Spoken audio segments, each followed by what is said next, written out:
Hello guys and welcome back to the FatbossTV. Today we're back for more raid testing and we're looking at Il'gynoth, the Heart of Corruption from the Emerald Nightmare. Yeah, we're going to call him Evil Tree from now on because it's a much better name. And this fight is kind of a mixture of our favourite encounters ever.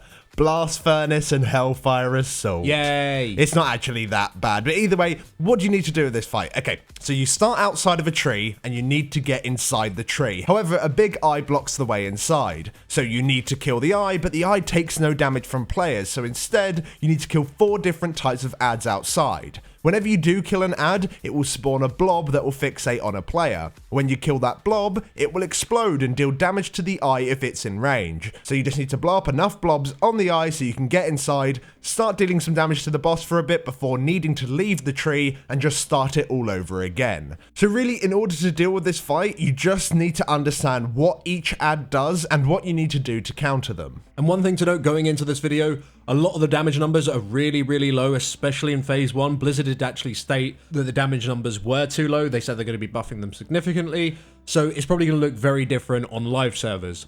Now first off, before we get into all of the adds, let's talk about the eye block in the door.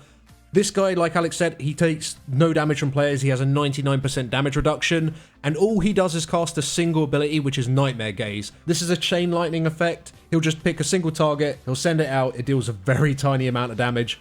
Again, that will probably be buffed, and then that will try and jump to other nearby targets to that player. So if he remains spread, it just reduces the damage that's taken. So let's talk about the adds. Now there are 2 different adds that the tanks need to pay close attention to. One of them is the Dominator Tentacle. These are just stationary tentacles that you have to stand by them. If you don't stand by them, they deal a bunch of AoE damage to the raid. Now these tentacles have a ability called Nightmare Fury. This deals a large amount of damage to the tank, so you just need to make sure you have some sort of active and mitigation up to help survive the ability. They will also slam down towards a player, which sort of creates a small shockwave that sort of deals damage and knocks back players if they're hit by it. Again, this is just another reason to be spread. But importantly to know, the slam does have like a fairly long cast time, and it does target the player. You can see exactly who it's going on, so potentially you could have like a designated location for that player to run with the slam. That might help just reduce damage, but in testing, didn't really matter. And the other add the tanks need to worry about is Nightmare Horror. This will do an absolute ton of damage to the tanks through an ability called Eye of Fate that would just send out instant cast beam in front of the Nightmare Horror, dealing damage to anyone hit by it.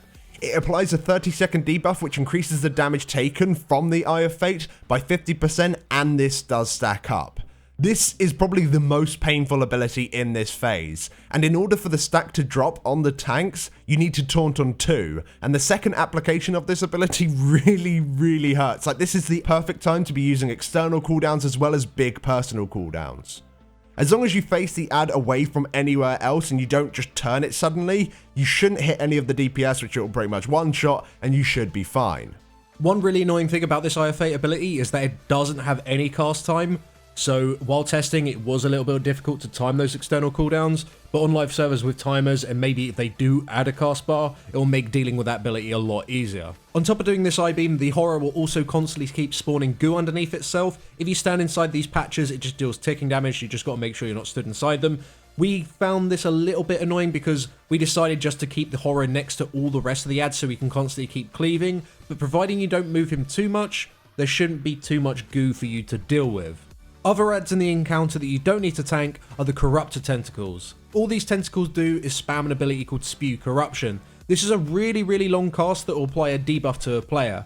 These debuffs last 10 seconds and cause the players to constantly keep spawning the patches of goo underneath themselves every 2 seconds. Now, as multiple Corruptor Tentacles can spawn at the same time, you can find yourself in a situation where multiple people are debuffed, like even 4 or 5 people have the debuff all at the exact same time, which does mean you're going to have a shit ton of goo everywhere. As long as players react very quickly to actually receiving the debuff, it's probably worth just running completely in the opposite direction of the raid, so you're not attacking anything or healing anything, but instead you're placing goo in decent locations. The goo does despawn after a while, but it's definitely a good idea to have it away from the raid rather than on top of it. And the last add that you will encounter in this phase is the Death Glare Tentacles. Now these adds don't need to be tanked at all, and all they do is cast one ability, which is Mind Flay. This is a really long interruptible channel which will target a random player and deal a really high amount of ticking damage to them. A full cast of this could pretty much kill a DPS if they're not healed throughout the duration of it. Now, as Mind Flay is the only interruptible thing in the entire encounter, Every single player should be dedicated to interrupting these Deathglare tentacles at all times, just so you can minimize the amount of damage coming out from the Mind Flay.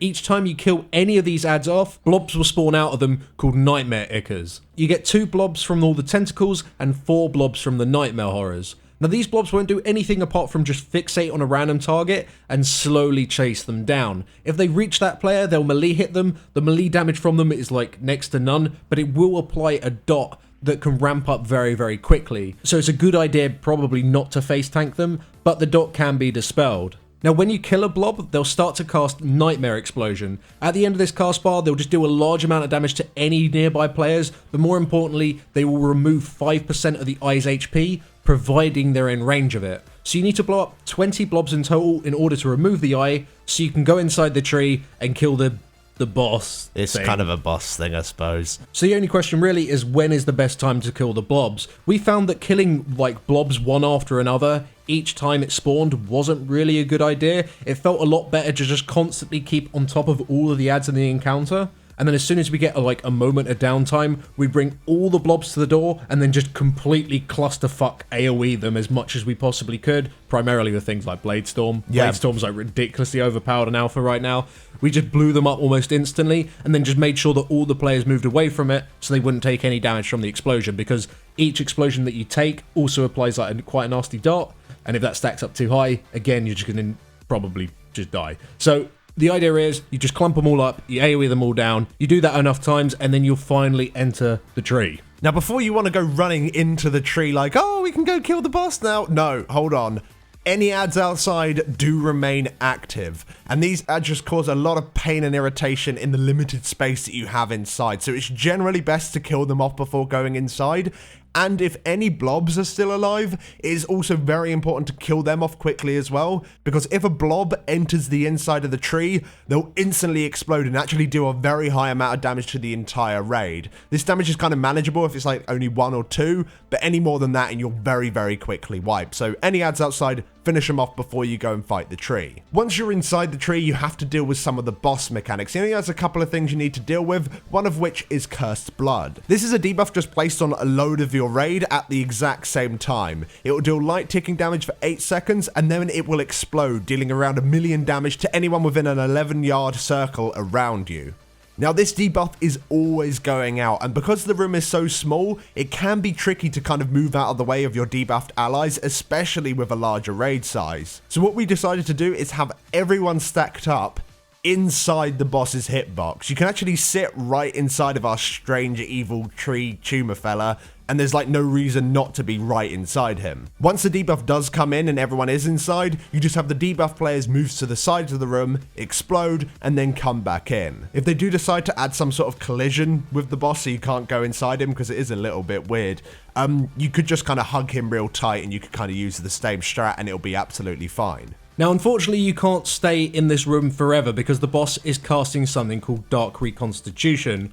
Once this cast is finished, it will form the eye outside, but it'll also instantly kill anyone that is still within the tree. So the idea is, before this cast finishes, you need to get the fuck out as soon as you possibly can, otherwise, yeah, you're just dead.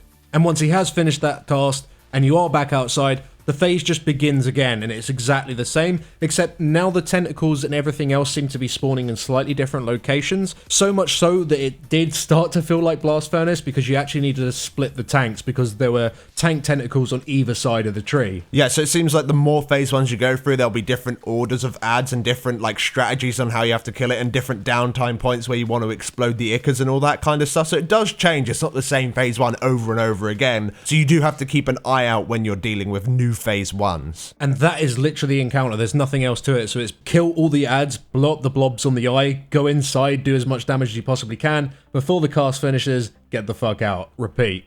And it's an okay encounter. One thing that I really like, and one thing that's going to be nice for guilds once you're on farm on this encounter, is that the higher your damage is, the faster you can do this fight, so it's not limited, such as fights like Hellfire Assault, where you're like waiting for mobs to spawn. Yeah, every time you kill a tentacle and there's nothing else up, it will immediately give you something else. At least that seemed to be the case, unless it just so happened they were instantly like lining up with the spawn timers. If you're farming Hellfire Citadel right now and you're on Hellfire Assault, pretty much half your raid goes AFK. Yeah. They just go get dinner or something. It's completely completely worthless. So hopefully you can keep up the pace. The one thing I would say is that the encounter, even though there is that aspect that you're always doing something and it is going at the speed of your raid, it still feels slow paced because you need so many blobs in order to blow up the eye. It'd be far better if you had less time inside, but you only needed to use 10 blobs in order to get inside, if that makes sense. Yeah, so the phase at the moment, it took us around like 3.5 to 4 minutes before we could get into phase 2. If you made it so,